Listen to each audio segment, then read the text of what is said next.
اب بات یہ ہے، جیسے بھائی نے بھی سوال کیا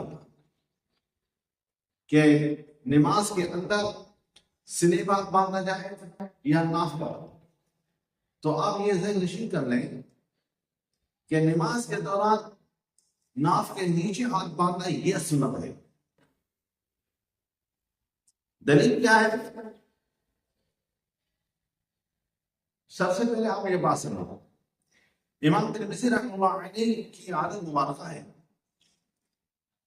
کہ وہ جو حدیث لاتے ہیں اس کے نیچے ماتحت جو ہے مذہب کو بیان کرتے ہیں کہ یہ ہے کس فقہاء کا عمل ہے۔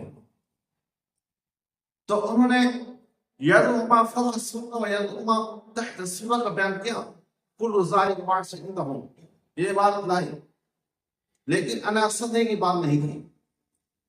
تو اس سے معلوم ہوتا ہے کہ صحابہ اکرام، تابعین و تبع تابعین کے زمانہ مبارکہ کسی سے بھی سینے میں ہاتھ باندھنا ثابت نہیں، اور امام نووی رحمۃ اللہ علیہ نے شرح مسلم میں ائمہ صحابہ کا مذہب نقل کیا، لیکن اس میں علی صدرہ کی روایت کو نہیں لایا۔ اس سے معلوم ہوا کہ فقہاء و محدثین، تابعین و تبع تابعین، صحابہ اکرام اجمعین میں سے کسی کا مذہب علی صدر نہیں تھا، سینے میں ہاتھ باندھنا نہیں تھا۔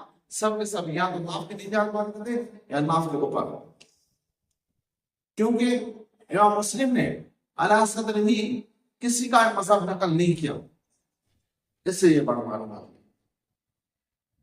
سمجھ میں آئے گا۔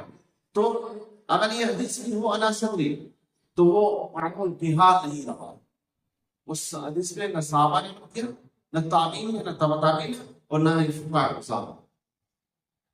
تو معلوم ہے کہ جو ناف کے نیچے ہاتھ باندھنا یہ سنت عمل ہے جو آثار صحابہ سے بھی ثابت ہے اور رسول اللہ صلی اللہ علیہ وسلم سے واقعات ہے۔